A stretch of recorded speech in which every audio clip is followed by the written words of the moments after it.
αλήθεια το Αρκάδι, ρωτά ο εθνικός μας ποιητής και ο ίδιος απαντά.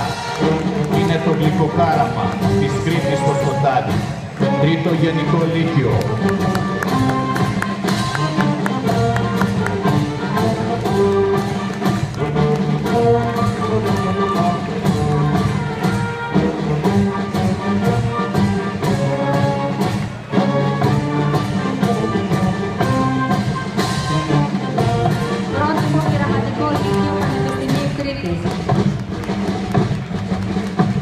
Άγραφα και ανιστόρητα, ανερμήνευτα και ανέκδοτα είναι τα όσα συνέβησαν. Εδώ η ζωή έγινε ένα με το θάνατο. Η αθανασία δεσπόζει. Η δόξα υπεραίρεται. Η καρδιά της Ελλάδας χτύπησε έντονα καθαρά σε τούτο το Άγιο Μοναστήρι και συγκίνησε και κατέπληξε όλους τους ανθρώπους.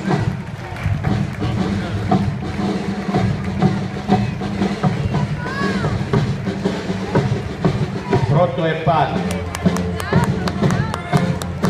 Οι μαθητές και οι μαθήτριες παρελάβουν με τις φόρμες εργασίας των τομέων πληροφορικής, μηχανολογίας, ηλεκτρολογίας ηλεκτρονικών, δομικών έργων, υγείας και πρόνοιας, αισθητικής, κομμωτικής και γραφικών τεχνών. Σώμα Ελλήνων προσκόπων. Σχεδόν ενός αιώνα προσφορά του στην ελληνική νεολαία.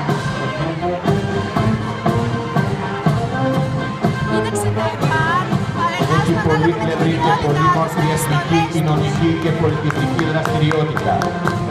Οι Έλληνες πρόσκοποι, πρωτοπόροι στους αγώνες του έθνους, έχουν γράψει στις χρυσές σελίδες της ιστορίας μας άπειρες θυσίες και αγώνες.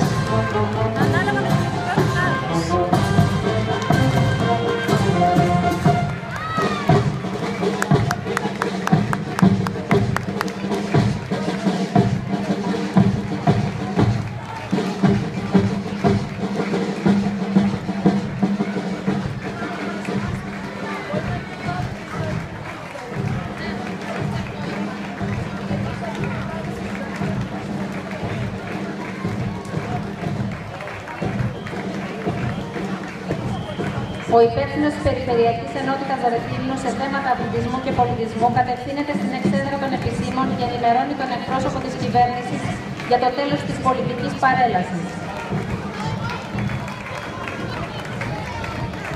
Η Δημοτική Φιλαρμονική